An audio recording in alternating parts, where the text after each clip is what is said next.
Hello everyone, welcome to today's video. Today I'll be reviewing my third round game from the Gohio State Championship. If you did not see my last game, even though I did play well and I was happy with that game ultimately did end up as a loss, so I was 1-1 in the tournament. And before the third round started, me and some of the other stronger players, as well as the TD, were discussing pairings. And basically, as the two top seeded players, Eric and I, we knew it was pretty much inevitable that we were going to play. And I basically just suggested, hey, because our games usually go long, can we play, if we're going to end up playing anyways, can we play in the third round? Because the last two times Eric and I met in tournament, it was in the last round. And the first time it happened was at the Midwest Open, I think 2 years ago, where the tournament ending ceremony was going on while we were in endgame, and people were cleaning up around us, moving tables. And the last time it happened, which was at the Cleveland tournament, or the Great Lakes Go tournament, I should say, last fall, was also in the final round, and the venue was closing. By the time we were counting, the venue was closing in like 20 minutes. So I was just like, can we just get it out of the way? If we're going to play, can we just do it in the third round? And the TD understanding was like, okay, that's fine.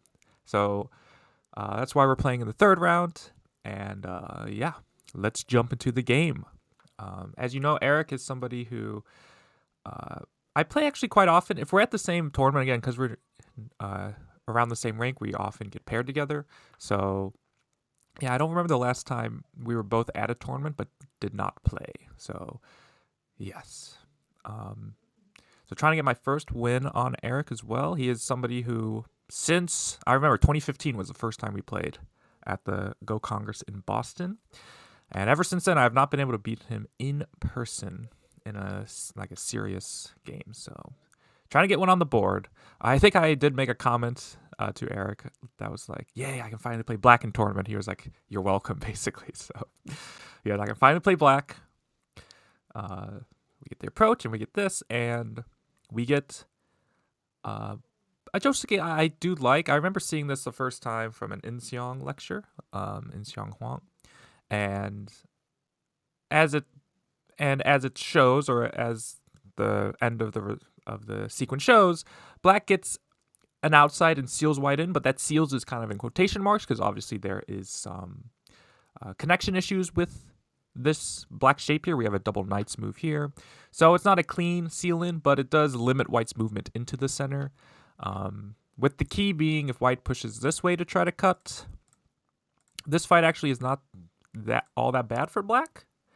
So yeah, this fight is not that bad. If white ends up going here, the key is, unlike in the other position, in this case, notice black pushing actually weakens black stones on the bottom. There's an 0-3 cut here. So black doesn't need to cut though, and black can treat things lightly and play something like M4. And so if white ever has to connect here, then white actually, even though white has split through, white's shape is not that good, and black stones are still very light. So that's kind of the idea. Again, while it's the problem that black faces though is black needs to do something with those cuts at some point, and there's not really a great way to do it, because if you fix one of the weaknesses, generally speaking, the other one still exists. So yeah, but it's still a Joseki. White goes here. This is prompting or kind of asking, oh, black, are you going to fix? Because this is ever so slightly pointing towards this weakness in black shape, but I say I'm going to treat things lightly and just go elsewhere. And white actually chooses the same Joseki. At least starting move, because white doesn't choose the same Joseki. White chooses this move here. And then we get this variation where black Atari, extend, connect, cut, and then Atari. This is obviously a ladder, so white plays a ladder breaker. And what was going through my mind was, first off, okay, this is a ladder breaker. I can't let white, I can't answer, even though this is nice. With there being 0 Aji in the corner, letting white run out would just be too dangerous. So I have to do something to fix this ladder. Now, this move is very solid. It creates a little bit of aji, as White showed me after the game in the corner. But to me, it feels very over-concentrated as black and very one-dimensional as well. It's only doing one thing. It's fixing the ladder. Now, again, it does create some aji in the corner. And even just directly, if I play like even a move like this, White can get some endgame with the Atari. So, again, and in general, if you can take stones off the board, that is like a good thing to do. But it just feels so slow, especially with the new ideas that AI have come up with. You really want to try to be as efficient with your moves. So I didn't think about that one super long.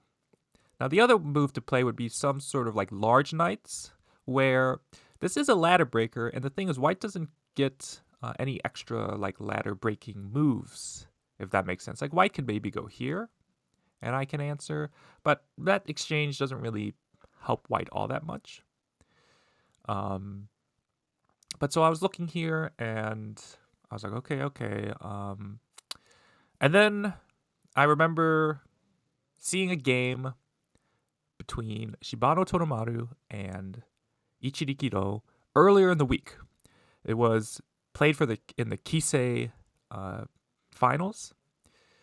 I believe in that game, Shibano had the white stones, Ichiriki had the black stones. And it wasn't even like a laddering scenario, but I just remember Shibano just playing a move in the center of the board, just kind of in the middle of the opening. I think it was like maybe move 30-ish or something.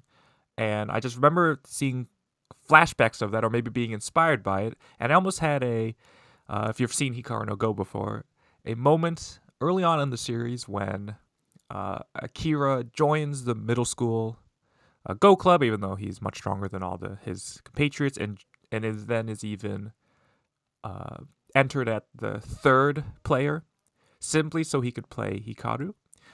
And so they meet in that game, and they're playing the game, and at that point, Hikaru is still relying on Sai. And Sai says, like, oh, Hikaru, play this move. And then Hikaru, like, pauses, and he's like, wait, Sai, but I see this move. I must try this move. And he, like, goes against what Sai says. And for the rest of the game, Hikaru plays on his own, and he ends up getting destroyed. But moral of the story, and maybe him getting destroyed may have been a clue to why I shouldn't have played my next move. But the next move just called out to me, and being inspired by the Kisei match I was talking about earlier, as well as it was just speaking to me. I had to play this move. I can't give you a good reason why I picked this specific move. It just kind of called out to me. But everything, like, all the logic sensors in my brain were like, don't do this. Just play a simple, shorter ladder breaker, or just take the stone off. But I was like, no, I have to do this. So the game move was I played here. And the thing is, if you ever look at AI, center moves like this generally don't lose a lot of percentage. I think it's because it's unless there's something pressing on the board, these kind of center moves are very flexible. So I think AI will never recommend it per se, but they'll never give it a harsh rating. So yeah, I ended up playing this move, and again, why I picked this specific spot, I could not tell you. But yeah, comparing this to like if I play even a shorter ladder breaker, as I said, White maybe has a few ways to kind of probe the ladder still, but here there are so many ways that White can still probe this ladder. And I believe I had a Tetsuji highlight video where there was a scenario where there was a ladder breaker, and like the first player played a move like this, and the next player was like, no, let me break the ladder, and then the next person was like, no, let me fix the ladder, and they like did something like this, and it was super crazy. It was a professional game. So something like that could happen in this game, but yeah, White now has a myriad of options to still break the ladder. So yeah, J9. I was like, don't do it. Don't do this. Just play a ladder. I was like, nope, I have to do this. So yeah, White gets the response here. I'm kind of surprised by this. I thought White might just separate, and if I have to live on the bottom, White can attack the right side like this.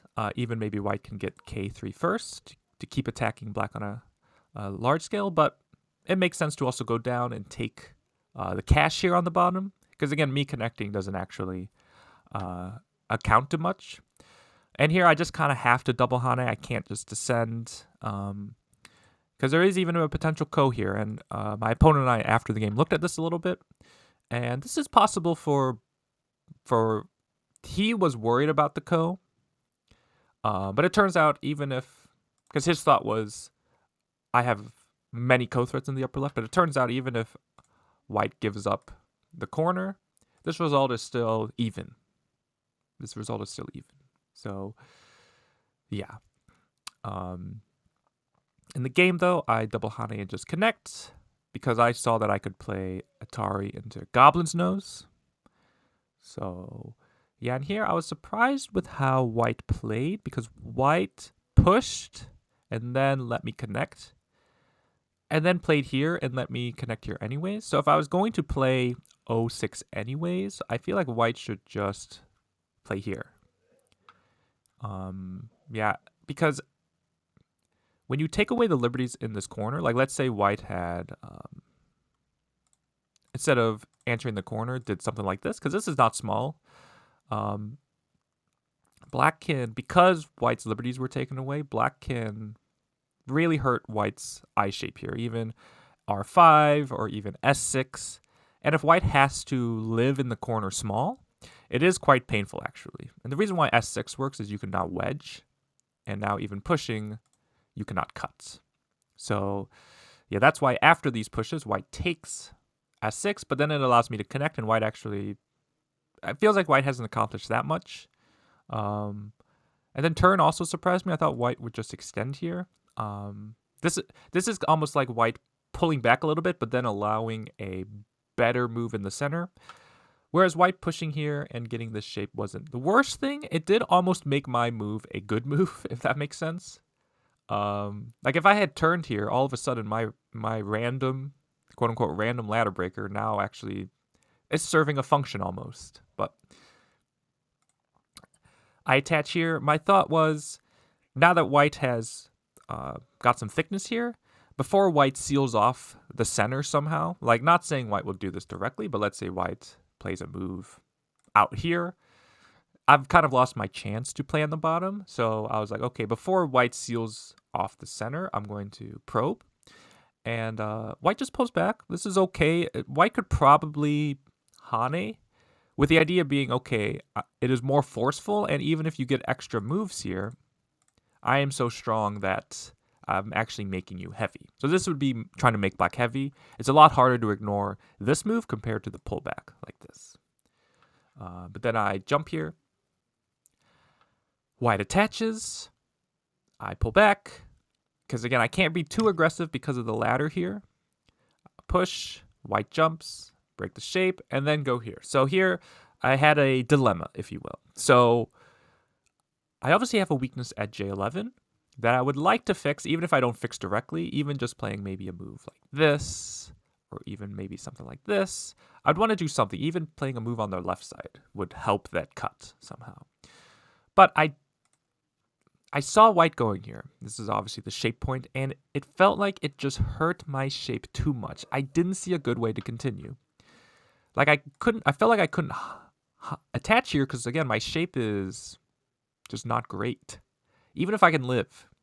Because again, I do have an eye in the bottom anytime at O2. But even if I can make one eye, white's going to get the thickness here, and white would be able to just come into my area. So I just fixed. Again, it's a little slow, but I was just like, okay, just take care of your groups. But then white can cut. And again, this cut is dangerous because while white is technically cutting into my area, if you look directly at the cross cuts, these two white stones on the K line, they are perfectly safe, right? They're connected to the bottom. So white realistically only has the one weak stone here at J11, whereas both of my cutting stones are both weak. And there's this ladder at C13. So yeah, there's a lot to keep track of. Now, my first move, again, while I generally do a good job with like time control in terms of I never try to get too low on time, as well as saving time for the really important parts. But with that being said, now we're now at the very important part, and I think I should just extend here like this. Don't Atari cutting stones you can't capture. That is a general rule of thumb. So when I Atari here, it leaves a cut here, but I've weakened my 2 stones, so I should just jump here. So if white still stands up, there is now not a cut here, is the basic idea. But when I Atari first, and then jump, white can cut. And I'm looking at this, I was like, man, this is... How did this happen? I was not happy with the result. And I was already like, why did I have to play my initial ladder breaker at J9? Because it felt like, while it wasn't a direct result of this, it did kind of feel like, oh my god, why have I done this to myself? Because again, these 2 stones are weak. This stone is weak. There's a ladder here. It's hard to really seal these 2 stones in. It felt like this fight would favor white. I turn here and then go here. My idea being, if white ends up saving this stone and white ends up, let's say, capturing these 2 stones on the left side, these moves here, specifically E17, might not always be sente. But while white is not alive yet, I was like, okay, let me try to use the Aji in the corner, or get some forcing moves from the Aji in the corner. And even in some scenarios, I was even seeing, oh, maybe I can even give up these 4 stones here at D16. So again, trying to get their use out while they are not in immediate danger. So that's why I turn and go here. And then I extend. And the way I was worried about white playing was white extending. This is what white did. And then whether white hanes first or just jumps. Again, it felt like, even though we're both kind of jumping into each other's area, it definitely felt like my 3 stones were weaker than white's 3 stones. Simply because white's stones here that are surrounding black's bottom feel a lot more solid than the stones that I'm using to surround white's top, or attack white's top. White even has more potential for a base. White can look at moves like F15. These 2 stones are weak, so this just felt really dangerous for me. Like, I can't really even Hane once, because it just hurts the 3 if I do this, though. Like, yeah, it just felt... It is definitely very complicated, and it's not easy for white per se, but just my gut feeling was white should try to fight this. Because even in some cases, white can go after the 3 stones here, or maybe from this direction. So... yeah, obviously white would play here first, but yeah. And again, with the ladder looming, it's not like white can't get nothing here. So, yeah, this is what I was worried about. In the game, though, white pulls out, and this was kind of shocking to me. Shocking was too strong of a word. It was a surprise, though, because I was like, but what about the fight in the center? And so what happens is I Atari, white plays there, I can just make the empty triangle, white pushes, and when white extends here, I simply just cut. And again, white saves the laddering stones and captures these 2 stones. But when I capture these 2 stones here, look at black's top all of a sudden. Black's top is now very efficient. Even though white captured and made 4th line territory, the top just felt very big for me. So, yeah, I was actually relieved, if you will, that white chose this branch. I thought white could definitely try to fight more if white simply just jumped here. And again, it's very complicated, so maybe my opponent didn't want to maybe put all their eggs in one basket, but yeah. This move here is a little sad to play, I will admit. Obviously, I would like to play here to avoid this Atari, right? I would have to take anyways. I felt I have to take away Liberty, because if I don't, this push and cut here, because I haven't taken away Liberty from these 2 stones, these 4 stones are in a lot of danger, and so I'd have to play differently. But when I take away a Liberty, now this push and cut isn't as potent, because now these 4 stones are in no danger, so I could just like Atari this way. But then white shoulder hits.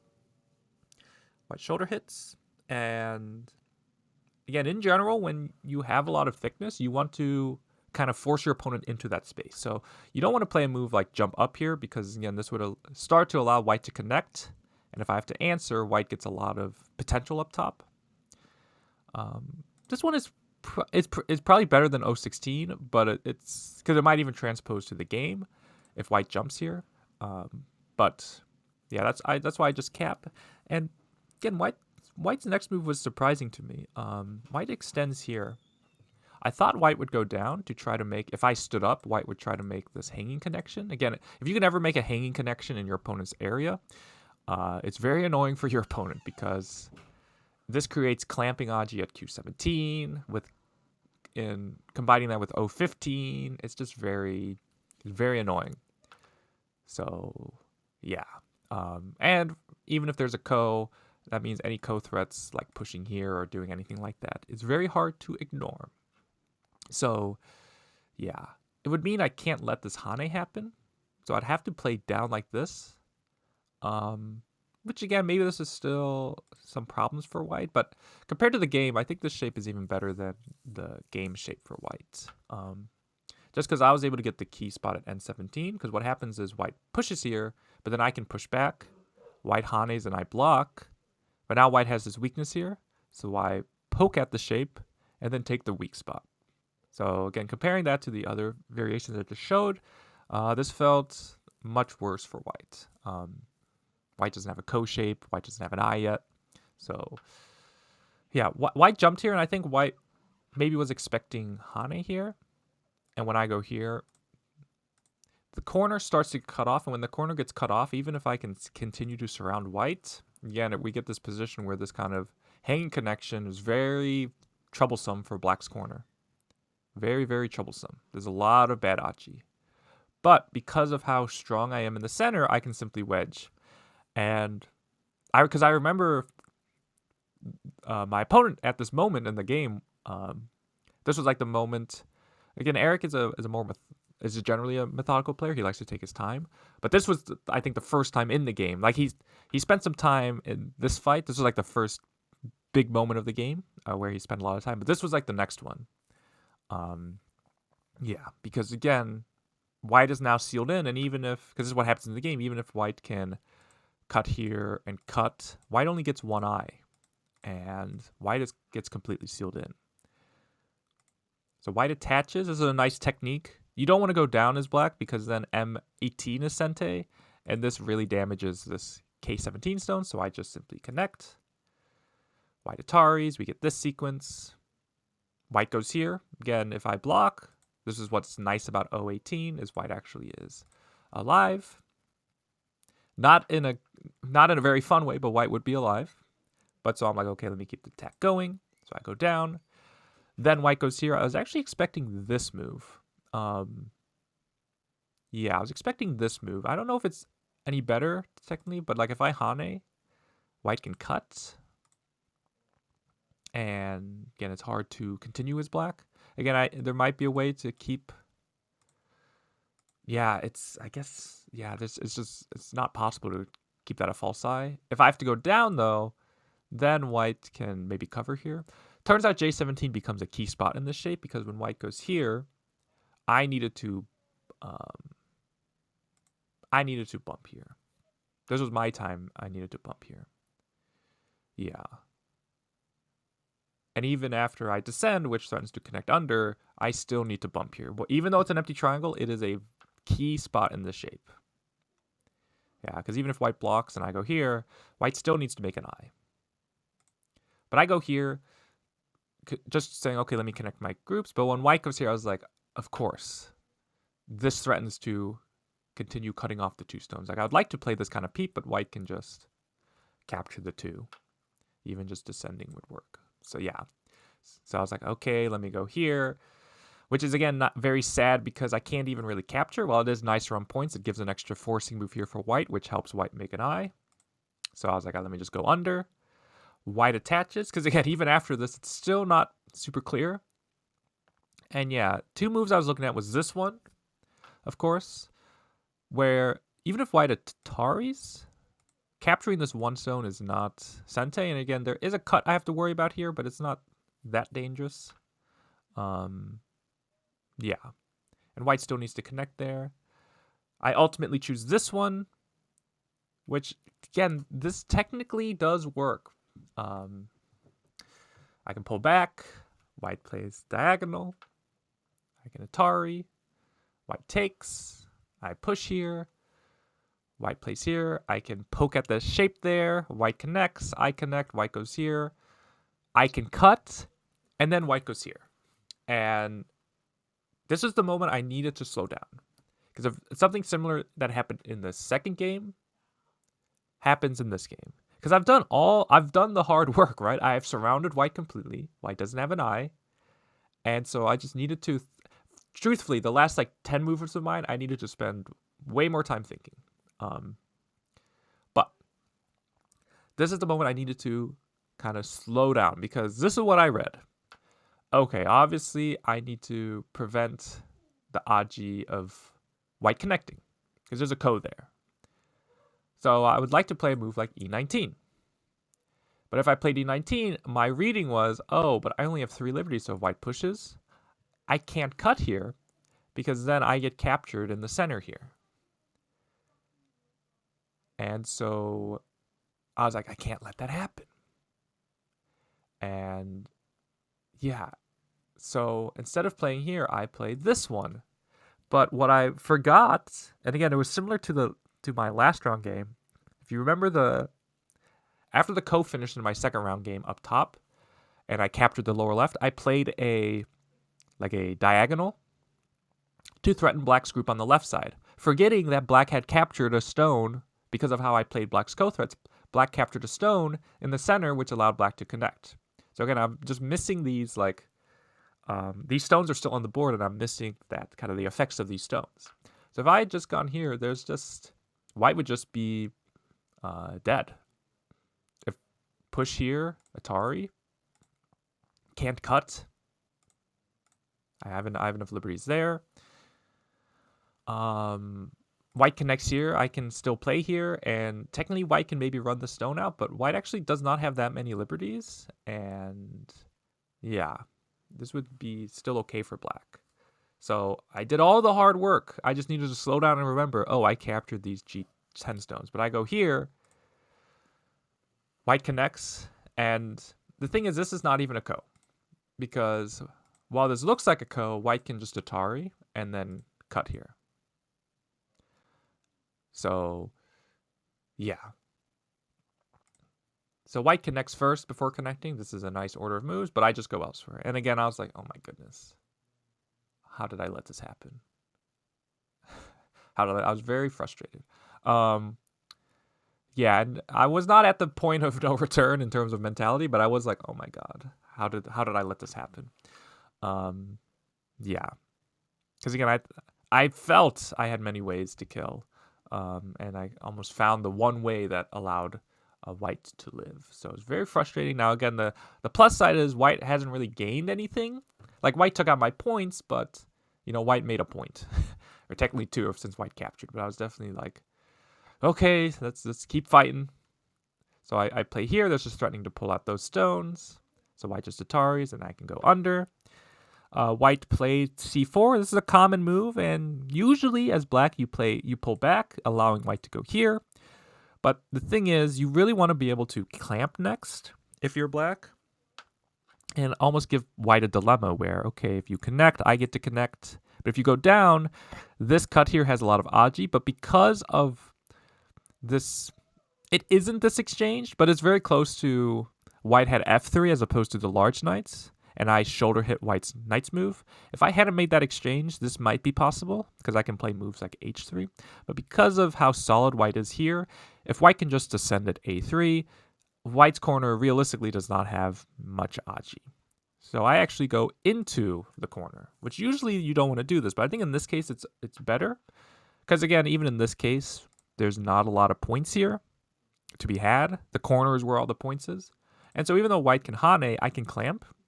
And again, white really can't descend here because these 2 stones are also weak. So I could just end up Haneing here. Yeah, and white can't cut because it becomes an Atari. And so white's shape is gonna collapse. You play c2 and black blocks. This would actually probably be okay because you're killing the corner, but black can play at d3. And yeah, this is a collapse for white. So, yeah, white can't do that, so white connected, I can connect. White takes the key spot there, but I can push up once and then block here. White pulls back, and then I can play here. So I was able to successfully infiltrate the corner, but white does get sente, and white, where's the biggest spot on the board? White takes here. I was a little shocked by this specific placement. White's reasoning, we'll see in a second why white did this, but I thought white might just jump very solidly here, or even play a move like R9, where if jump, then you can play the jump here, or descend, I mean. Yeah. But we see why white did that, because this is what we're about to see is a great example of exchange of territories. Was that Fudikawadi, I believe it is, where white's coming into my area, so I'm like, okay, I'm going to get into your corner. Because I was just thinking, okay, corner versus sides, let me get D2. Plus, this actually creates a weakness at E4. But white says, okay, let me attack your group. So I stand up, white goes down, I bump to make an I there. Then white extends here. And I connect, saying, okay, white, you're gonna have to live now. And then I descend. Because I actually felt this descent was quite large. I felt this was quite large. Yeah. Maybe it's not as big as I thought, but yeah. It creates, as we'll see, Aji in this shape. So white, and then white goes here. And this move surprised me. Because as I showed, there's never a ko here. Right? There's never a ko here. Because cut here. And so there's white's kind of fixing a ko that's not there. And while this is big, right? Because white cutting here would save the 3 stones, I felt it was away from everything that was kind of important in this game right now. So I was like, okay, I'll just take your weak spot here. Because again, in my mind, there's a weakness here in white's connection. Like, if white goes here, white is pretty close to alive, as is. But if I can force white to connect in the center, that would just be dame, and I felt that was pretty good for black, actually. So I took the weak spot. White attaches, pulls up, and I extend. Again, I'm not actually trying to capture these 2 stones, but I'm just trying to get rid of white's eye space there. And then white cuts. And I'm like, really? You're going to cut? I was actually very shocked by this move, because I'm like, there's potential to split here. And speaking of mistakes, as just like how earlier with me missing the 2 stones here in the second game, I apparently love doing callbacks, because I do a callback to the first game where I did something that was also not great, where I read out a move that, and if you want to know what spot I'm referring to, this was when I had surrounded black and there was a ko shape here where black cut me and I clamped and black took, and then I had to respond or know how to respond to the capture black did, where I was reading, I was like, okay, this move is better. This move is better, so I'm going to play this move. I am telling you, I'm going to play this move. And then I just played the wrong move. Whether it was I blinked, whether it was I don't even know what. But this is the move that keeps black or white separated. Because if white hanes, I can double hane. And if white ataris, notice I'm successfully cutting white off. If white wedges first, you have to be careful, because if you Atari, then white would be able to connect somehow. Because if you connect, then white gets the second Atari. And if you take, white can just capture. So if white wedges, you can just pull up here, though. And white can't connect white can't connect both. Now, it might be a little more complicated than I thought. And maybe it was a blessing I missed it, because if I cut here, and there might be potential white going here, and if... Well, actually, now that I'm looking at it, if the idea is if white connects here, I can't actually capture this stone, but I believe I can play this move, and this does capture the stone there. So maybe it is still okay. But yeah, I can capture or cut off white on the right side, which is, again, everything I was playing. When white played this 2-space jump, I was like, that feels a little far. I should try to keep white weak. So everything I was doing next was weakening white's right side to make that cut work. And then the moment it's time to strike, I failed to do it. So it's very frustrating. And so at this moment, after white lived up top, I was upset's too strong of a word, but I was like, oh my god, why did this happen? Once this happened, I was like, oh my gosh. Oh my gosh. I was like, this is when I was feeling like mentally not as tough. Like I was almost checked out of this game at this point. Yeah, and just to show that this doesn't work, because if I pull back, connect, white can pull back like this, and white's going to connect somehow. If I double Hane, then the difference is Atari and Atari, I cannot cut yet because white captures. Yeah, and even if I try to play this kind of move, yeah, that doesn't even work. So yeah, so I was kind of mentally checked out. Again, these long games are hard to play, you know, a perfect game all the way through. So I cut here, and you'll see I'm just kind of like, when white goes here, I know that white's threatening to get into the corner, but I'm just like, let me just ignore. And to be fair, I think white should just push here. I can't Hane because of this cut. I have to play here, and then now the bottom's just a lot stronger. White plays here, I go here, Atari, white goes here, and I even just say, you know what, if I'm going to die in the corner, just let my misery end. I was, again, checked out of this game, so I just ignore and take the bottom. As it turns out, it was not that simple, because white plays here, and the problem is I need to live in the center. So I can't play here because then the center gets cut off. So that's why I was like, okay, like I know I should block here, but if white takes, it just felt like, oh my god, I can't cut off the right side anymore. White lived up top and even cut off these 4 stones. White just made a bunch of points on the bottom, so I was just like, okay, if I'm going to die, I don't want to play this game anymore, was how I was feeling. So white goes here. I do play a good timing move of this pinch here, where it's really just an asking move. Because if I live on both sides, white will play differently, but while I'm not alive, white has to play differently. So, for example, if white plays here, which white does in the game, I get the squeeze, like this. And again, maybe the squeeze is beneficial for me. If white connects, though, then if I have to live in the center, getting this exchange here might affect, again, I have to live first in this corner, but will affect white's connection this way. So there's much worse connection for it, even just pushing here and Atari. White's connection is much worse. So yeah, white connects, so I do the squeeze. At least I can double Hane. This is a nice asking move. Because again, if I just play here, I haven't saved this N10 stone, but going here is saving my center group, because white can't connect, of course, because then I can still connect. And even if white just ignores, but even if white Atari's like this, I can still connect here. And as we'll see in the game, if white Atari's this way, I can cut, and this is keeping this cut alive here, while also threatening to make 2 eyes still. So I don't even need to connect at J13. But white plays here, and again, I'm like, am I just dead? Again, I was even just like, please just tell me I'm dead so I can just stop playing this game. I was, again, mentally checked out of this game. Thankfully, though, I kept up with the reading. Because, again, initially I saw an R18, but after this, like, yeah, that's a famous dead shape. Or maybe not famous, but just it's a very common dead shape. So I was like, oh, at least I can play here. So I can play here. And again, actually looking at this during the game, I was like, oh, this is going to be some sort of ko, I bet.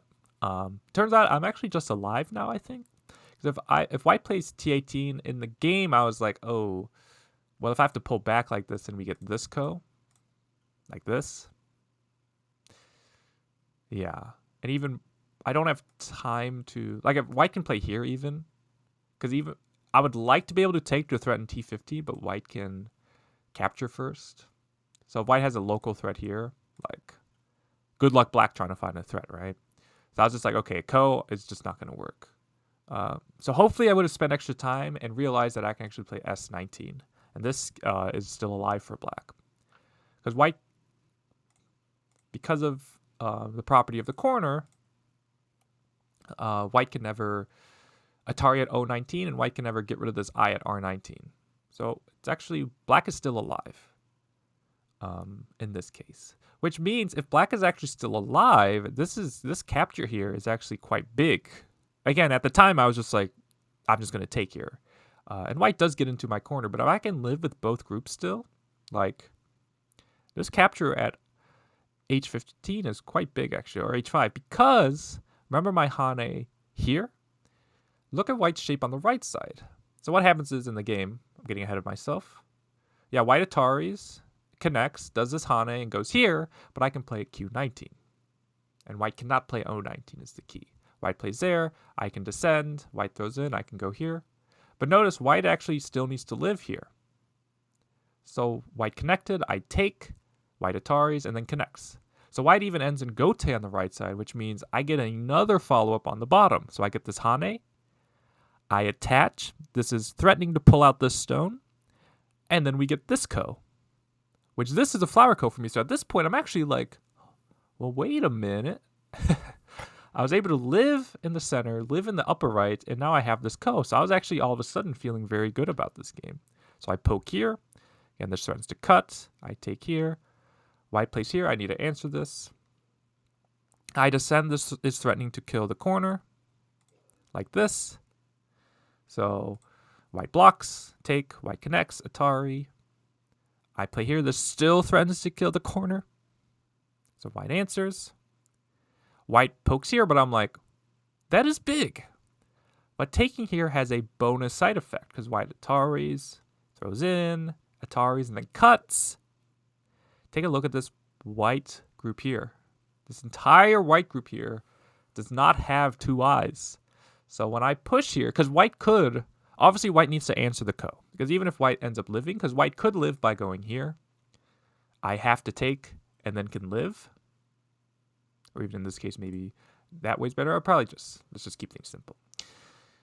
White's alive here. Now, again, if I can just fix, then white didn't get any response to the Ko. That would not be very good for white. This would actually still be, this would be a win for black. But when white didn't go there, I was like, okay, I can push here. And now this gets rid of that eye there. So white's only eye now, right now, is M2. White Ataris, and if white makes this eye here, black can get rid of white's eye here, even just clamp like this. So white would be dead for this whole group. So now we're in a position where white needs to make an eye, but can make one with a Ko.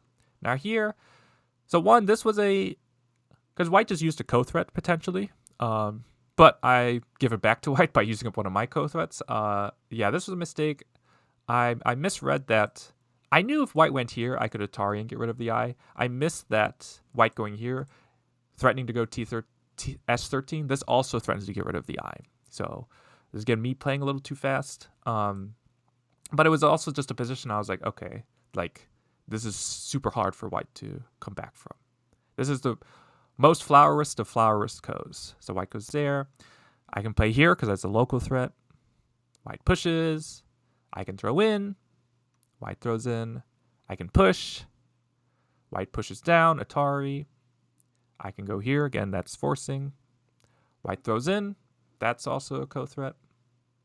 Push here. Ko threat. White has a Ko threat here. Then I Atari here.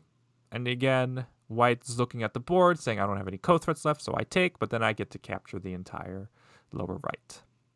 So, yeah. And if you just look at this board, white's upper left's very, very big. But white only has 2 points here, and black actually has a big lower left and a big lower right. So, yeah, at this stage, we're just kind of in endgame. White cuts. I actually viewed these as pretty much the same. So if white cut those 4 stones off, I was going to take these 4 stones. But yeah, we just kind of wrap up. And after a crazy game, super long as well, super crazy game, white has Ko factory in the lower right, just a lot of Ko threats. Yeah, after a crazy game, I'll just go through the Ko threats really quickly. If you want to go through the game in detail, I'll have the link in the description. Just like with all my other tournament games, you can find those there. But after we do all this, and we play here, we both pass, and I end up winning by 20-ish points, which again, I was super relieved because again, it was a very stressful game. And again, at moments I had a very defeatist mentality, but I was finally happy to be able to finally beat white in a game over the board in tournament. So I think that makes our record over the board like 1-5 or something like that. But yeah, I shouldn't say I was very happy with the game. I was very, again, relieved. Even if you look at the end of the board, students look away. I always say, try not to make a lot of groups. I had 5 groups at the end of the game. So, not ideal, but that's just how the cookie crumbled. And also, I forgot to mention during the game, I forget exactly when, but we also did a prisoner exchange. As you can see, black has 42 captures, white has 33, and there's even more on the board. And so that's 3 games so far that I've had to do prisoner exchanges with, which just shows kind of the chaos of all the games I played. But yeah, I was relieved, and I was happy to finally get the W against my opponent. And to be honest, this was again, while I was happy with the second game, it did end in a loss. And then in this game, I was not playing particularly well, and I could feel that. But after I ended up actually winning this game, I was feeling confident going into the final round. Because again, after losing the second round, I was like, okay, my chances of winning the tournament have gone down. But since I beat white, I was like feeling very good actually. And so I was like, okay, I'm ready for the final round. And feeling pretty good at this point. So if you have any questions about this game, please let me know in the comment section below. And I'll see you all in the next video.